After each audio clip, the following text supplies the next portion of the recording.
Hey guys, it's Quana back again for what I'm very kind of sad to say is my last Handmaid's Tale review. Um, it has been since 2017. I literally kind of started my channel with Handmaid's Tale.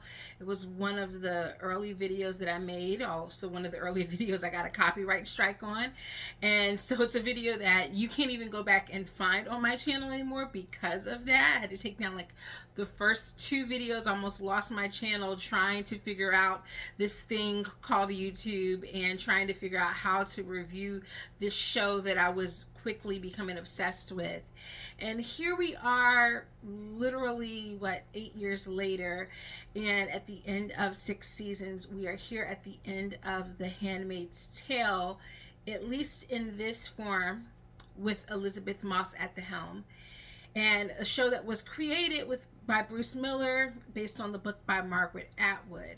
So I'm going to talk a little bit about the series finale, which just aired, and it's not going to be a play-by-play recap like I've done in the past. It's going to be more of my overall thoughts, because if you're anything like me, you might be wrestling with how you're feeling right now. There are some people who absolutely hated it, some people who will say they loved it, and then maybe you're like me, you're kind of sitting in the middle with a little bit of uncertainty about how you feel. And so I'm going to just kind of try to unpack some of that with you guys today, share with you my thoughts around the series, where I think it got right, what I think it got wrong, and this finale, my overall thoughts about it, where it stands in the test of time of show finales. And maybe we'll kind of come to some conclusion about how we feel by the time we reach the end of this video. So if you've seen me before, but it's been a while, hello, welcome back. If you've never seen my face before, I'm Quana. Nice to meet you.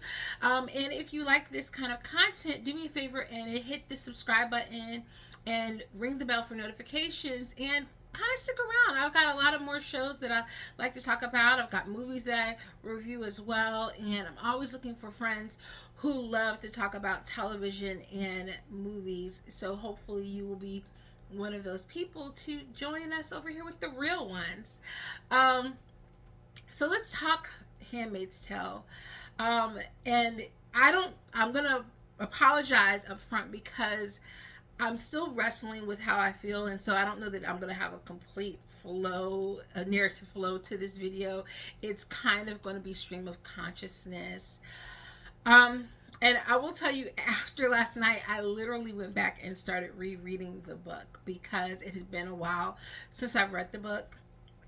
And I had to remind myself a couple of things. One, the book literally ends where season 1 ends. And so this show has taken us leaps and bounds beyond the world that was created by Margaret Atwood in that first novel. Now in 2019, because of the success of the show and inspired by the success of the show, she penned The Testaments, which is a spinoff, a sequel to the events in The Handmaid's Tale, but it's set 15 years in the future of the events in the novel. So I would gather we're looking at anywhere from 10 years in the future, but even if we go 15 years from the events that happened in season 1 specifically, then we're talking about somewhere between 8 to 10 years in Hannah's timeline, perhaps. Movie show timeline is way different, so it's kind of hard to see exactly how far in advance the Testaments will really go with regards to the show. And I had to kind of remind myself of that because this is not a show that has gone out with a bang. Episode 9 did that and did it fantastically. One of the best episodes, I think, in the whole entire series, and a very satisfying outcome for at least 2 of the characters that the show's been dealing with their arcs and what to do with those characters. And I'll talk about that in a second. Oh, I don't know if I need to say this, but obviously spoilers for the entire series because you're watching a video about the series finale, But I just didn't want anybody to get mad. I say, you spoiled that for me. If you haven't seen it and you plan to see it, go watch it, then come back, okay? You can hit the watch later button, save this video, and then also share it. Share it with people who love the series. But episode 9 was an absolutely fantastic episode of television. And so here we are with this finale. And I'll be honest, even after watching episode 9, I don't think I even knew what I wanted from the finale. I think I wanted June to get closure with a lot of her remaining relationships, her relationship with Luke, her relationship with Maura, both of which have been kind of rocky this season. I would have wanted to see a moment with her and Rita because they had bonded and become quite close. She needed to kind of figure things out with her and Serena. Although I will say, I was kind of okay with how they left things in episode 9, and I think even if they hadn't done more, but so much of the show has hinged on these two women's relationship and proximity to each other, so I wasn't going to be upset if we dealt more with Serena. I wanted to find out how the revolution was going to go, aware of which they're having a spinoff. So unlike I think some fans who are forgetting that, and they've already announced it, it's been announced for a while, that would mean that there is no quick and easy end to Gilead. Plus, they were only in Boston. It wasn't like they were flooding down into the lower half of the United States. They weren't going down into Washington, anything like that. So I didn't anticipate them dealing with that, but I did want to see the outcome of Boston. But I think we saw that. We saw that literally all of the commanders that were left alive were on that plane.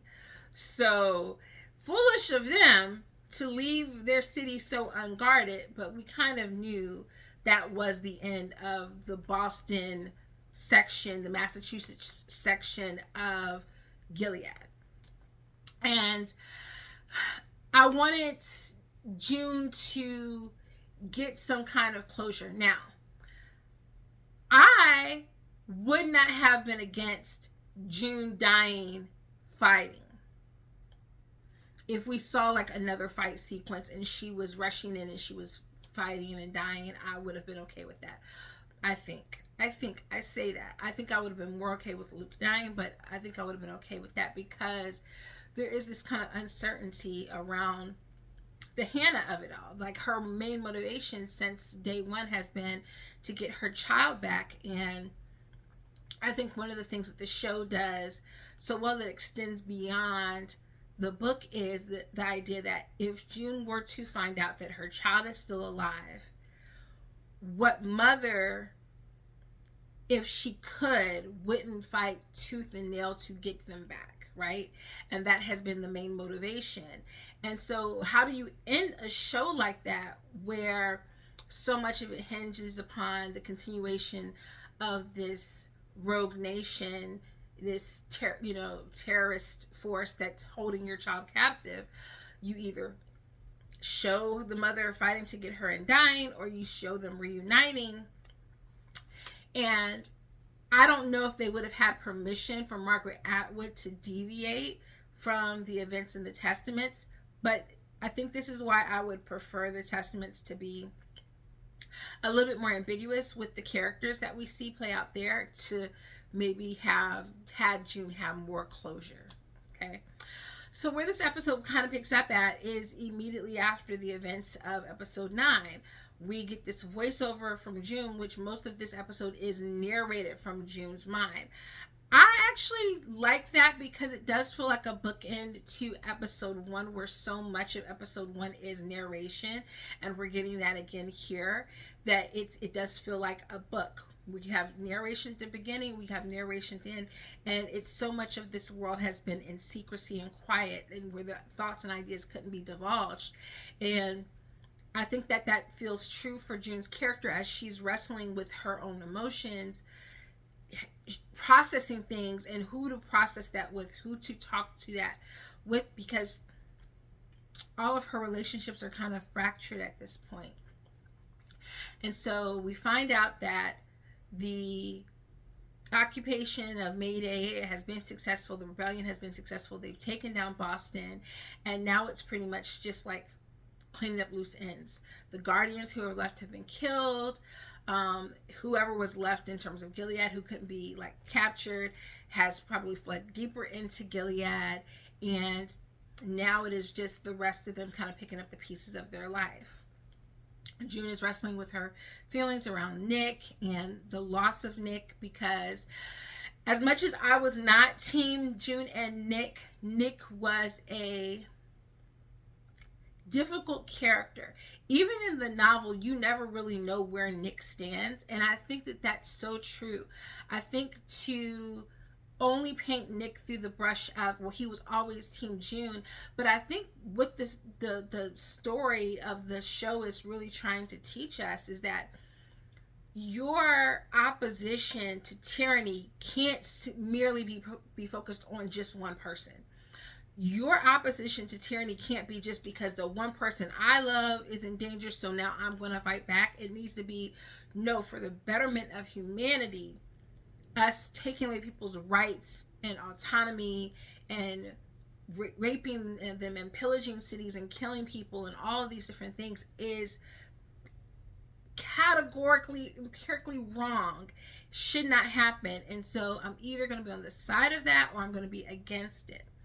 And Nick was for too long trying to live in the gray. There were so many good things that Nick did that literally Operation Angel Flight could not have happened without some of Nick's connections.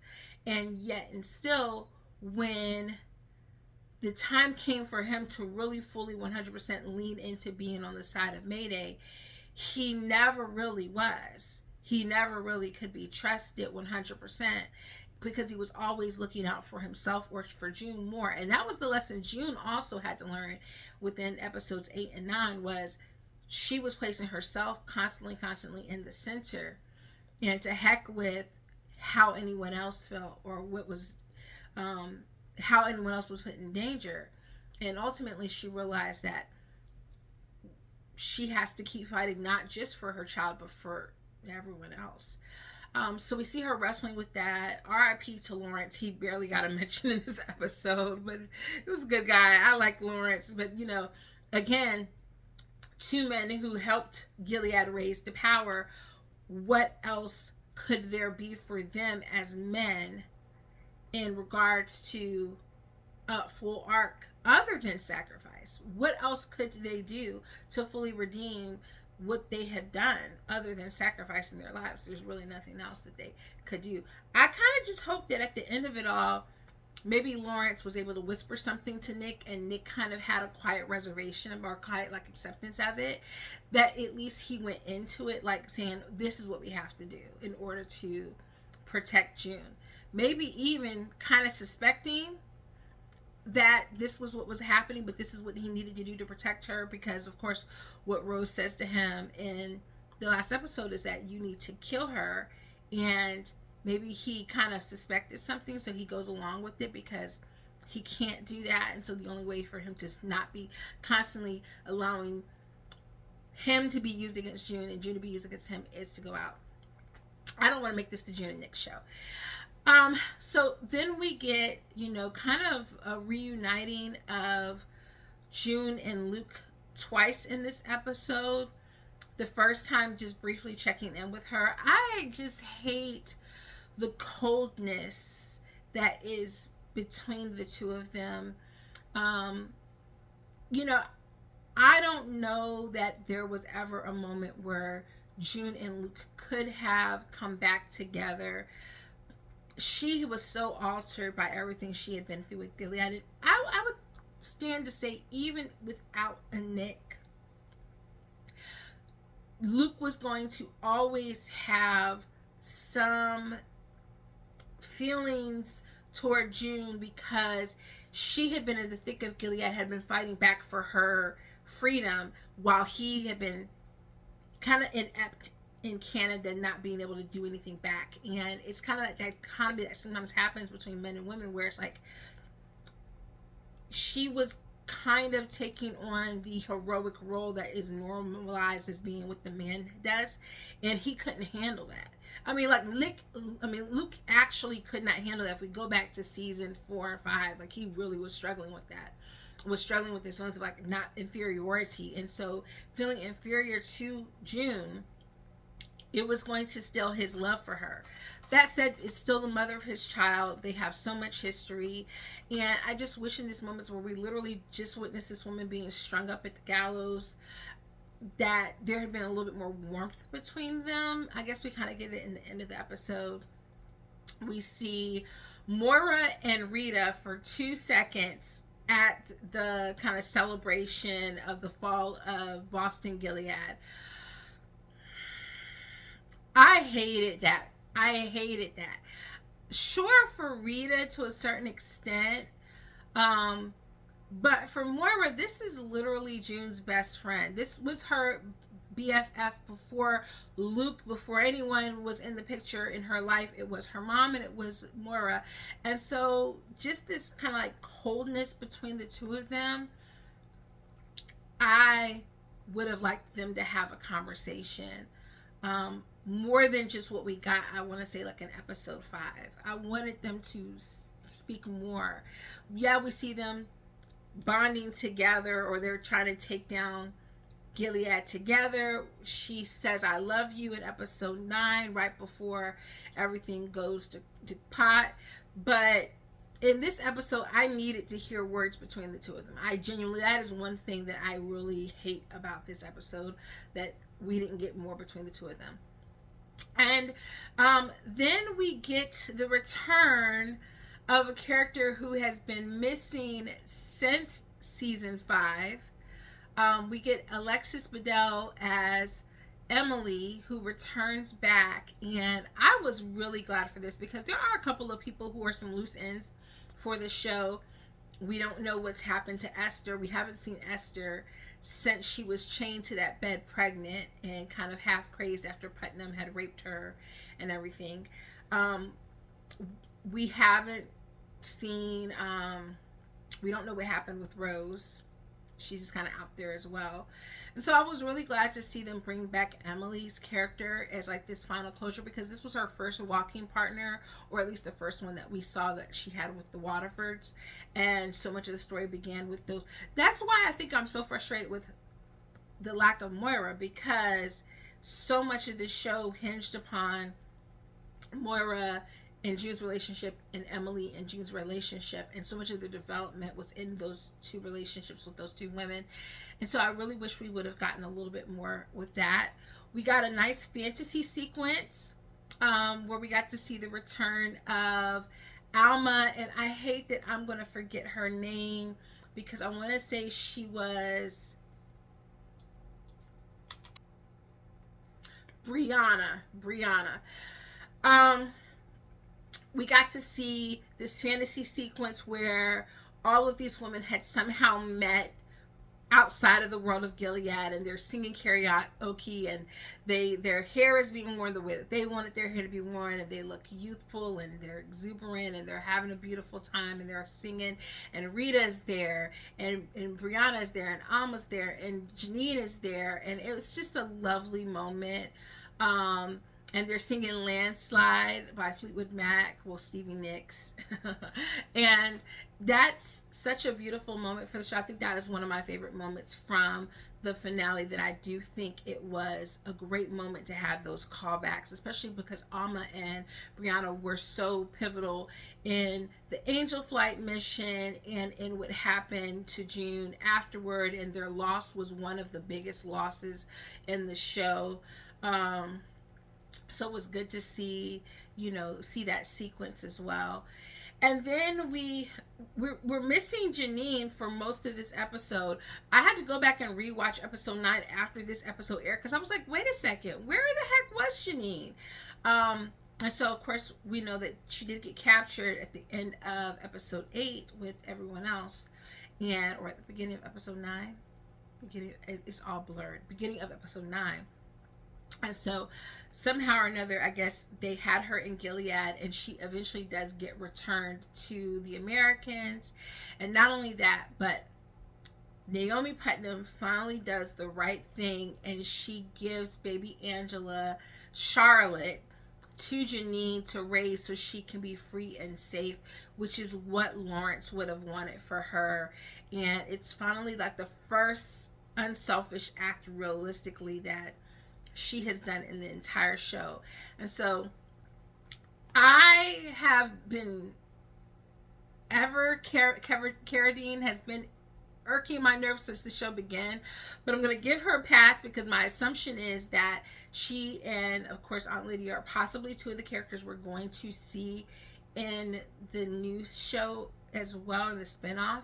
But I don't know realistically what they would do with Naomi Putnam's character, being that she literally has been the wife of two commanders who've died and who have fallen. I don't know if they are ever going to learn that Lawrence was the person who was kind of like the patriotic sacrifice to the fall of Gilead, Boston.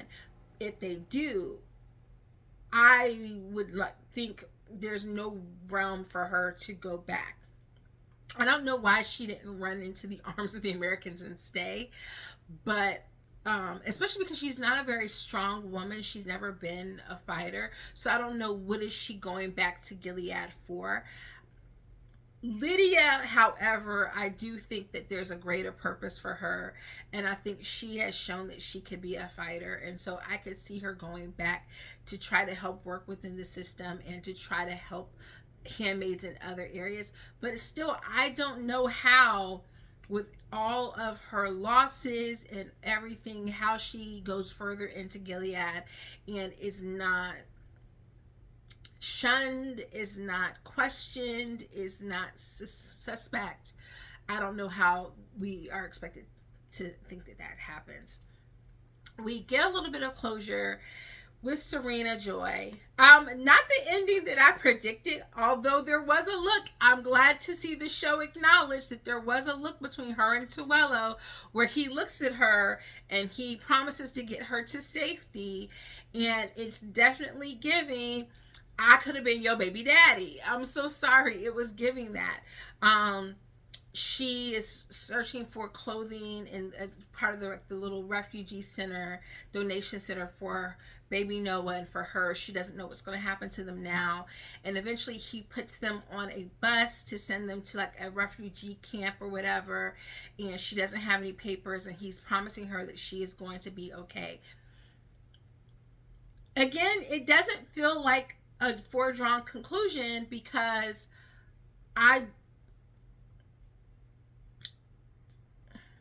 she doesn't have a passport. She mentions that she can't get a passport from Canada. EU's not going to give her a passport because, hello, she is still the woman at the center of starting all of this. Everyone hates her. Do we not remember what happened to them back on the train? So I really don't know realistically what sending her away was supposed to do. And especially sending her away with Noah, like the idea that like somehow she's going to be safe enough to raise this child for the rest of her days. I don't know what that was about. I would have envisioned an ending for her where Mark promises to keep her safe and then he keeps her with him, or she gives her baby to June or to Rita to raise safely because she knows that she will never be able to fully protect him, and that it's her duty to take down this system. Instead, she gets kind of a really good ending, right? June tells her, just be his mother. That's your purpose in life, is to be his mom, is just to raise him. And so her purpose in life is just going to be to raise this baby. If I were her, I would ask to go back to the place where she was before, the little like refugee place for all of the women and kids. I would say, can you send me back there? Because they seemed like they were cool with her. They were kind of Gilead-esque, but Gilead light. You know, she was cool with her praying for the food, all those things. That is where she would need to go to raise this kid. Otherwise, I would have given him to Rita and been like, the only way for me to atone for all of the wrong I did is for me to go undercover and do some work with Mayday. Let me know in the comments what your thoughts are around Serena's ending, because I'm not okay with how they ended. Like, it was very bittersweet to see her hug this baby and crying, but at the end of the day, like, I kind of feel like she's in the same boat with Lawrence and Nick. There is no true redemption because she literally laid the groundwork and foundation for all of this to start. And yes, she eventually realizes the error of their ways, but it does feel like a little too late. And what is she doing with any of that? Because she did New Bethlehem for 2 seconds and that was it. Like, it just doesn't feel like it's enough of an atonement for where we are in the show. Holly and little Holly come back and there's a reunion. And even with that, like, there was this sense of like, where I feel like Luke is kind of, he's not willing to be dad anymore. Like, okay, like, you were willing for this to be your baby. And it just felt like both he and June, like, we're like, okay, no, we're gonna just ask mom to continue to raise this baby for us while we go off and continue to fight. And then in that instance, with things really that bad in Alaska that they needed to be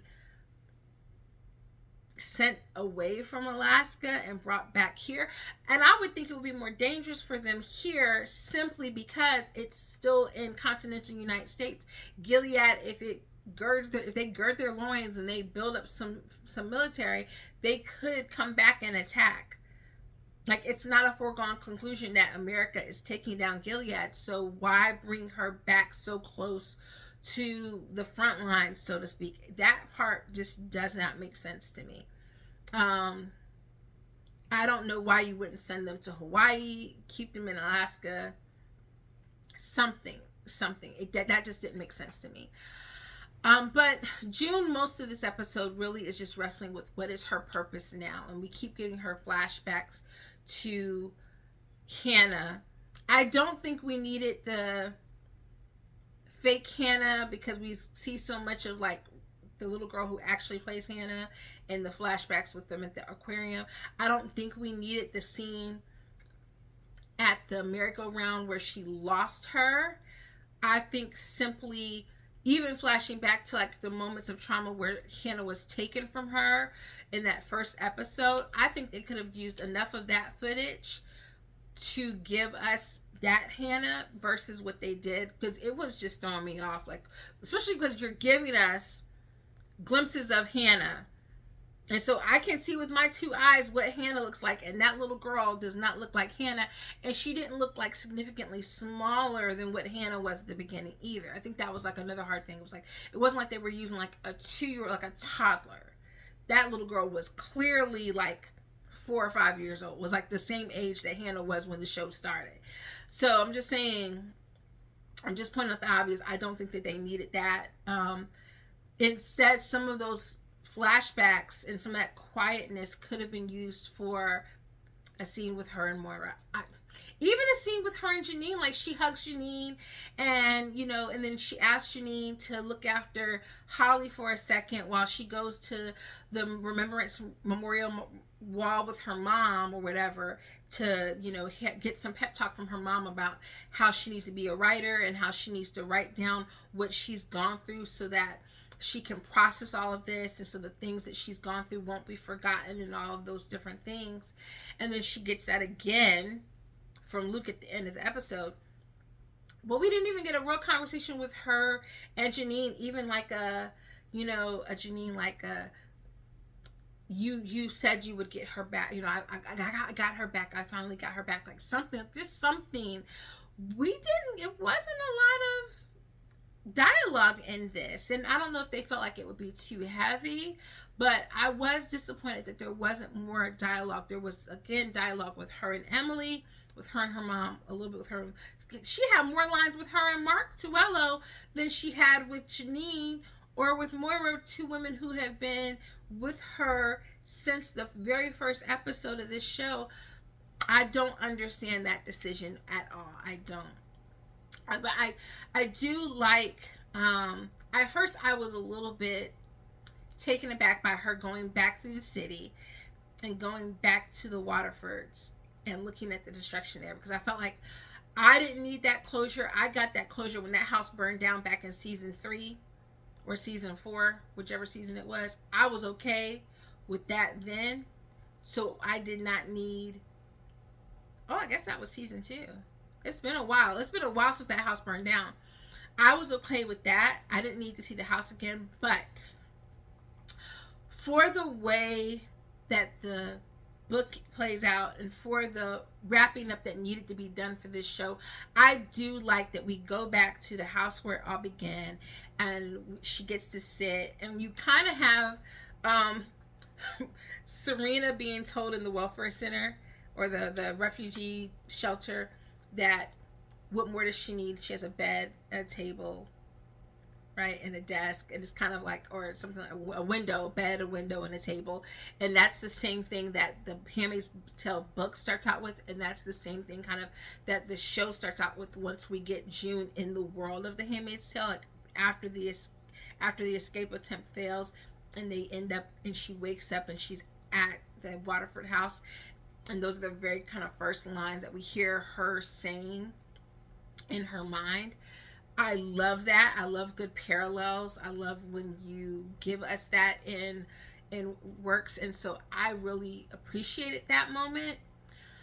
And her going very back to that window seat where she's sitting there and going back towards that tub where she always used to talk about how Hannah comes to her so clearly when she's in the water because it reminds her of them going to the aquarium. And then we get grown-up Hannah reaching out and holding her hand, and then it's like bookend with like little Hannah holding her hand. I thought that was lovely, and I know a lot of people are going to be upset that there wasn't more closure for her and Hannah, but reality is reality. There is a strong chance that they will give us that happy ending, maybe in Testaments, and maybe they won't.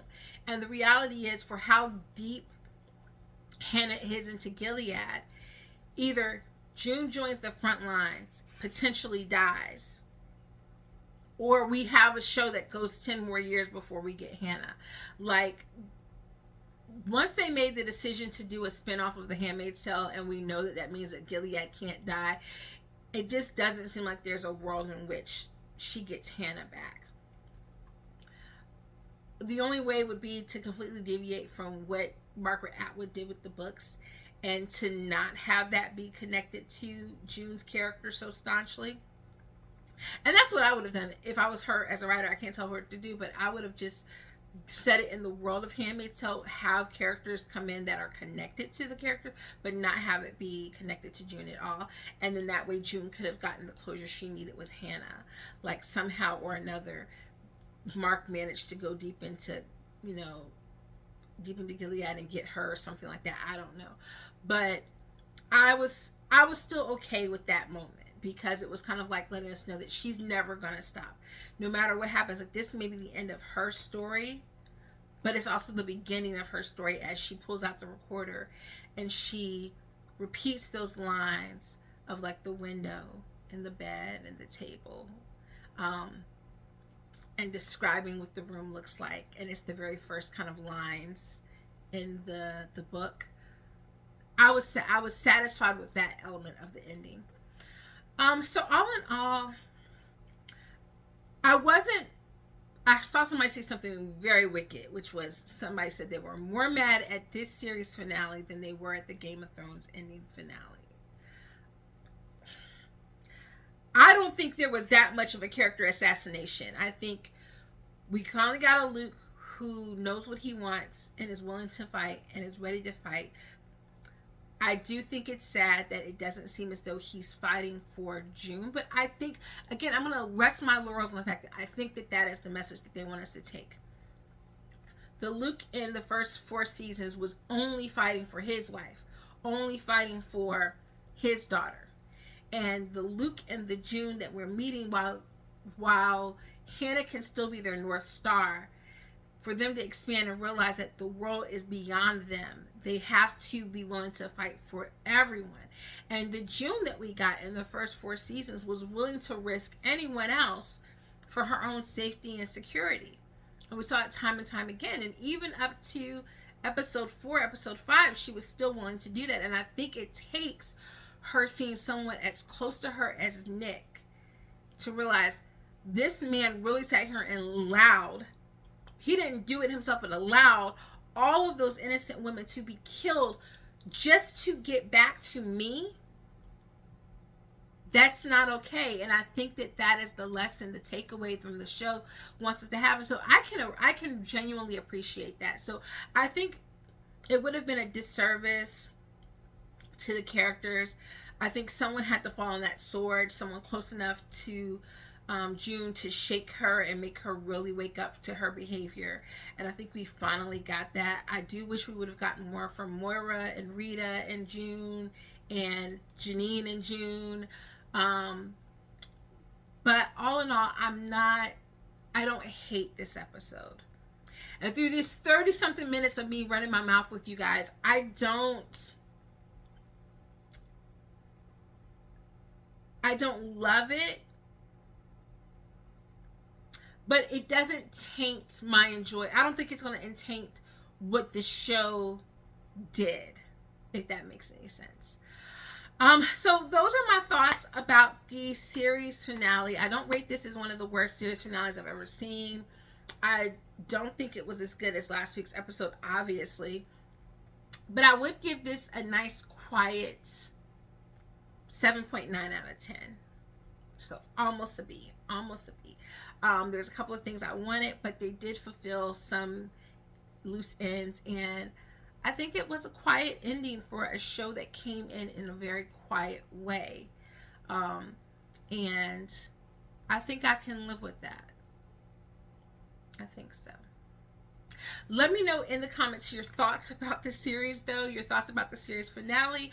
Would you like me to go more in depth into some of the changes between the book and the show? Would you like me to do predictions for the Testaments? Do you plan on watching the Testaments? All questions that I would like for you to jump down in the comments and answer, please. Let's keep the conversation going. Let's let this be the end of our Handmaid's Tale journey all the way.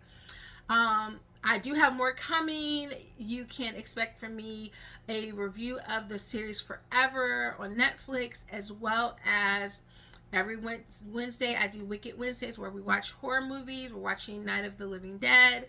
And every Thursday I do Throwback Thursdays. And hope you guys enjoyed this video. And until next time, toodles.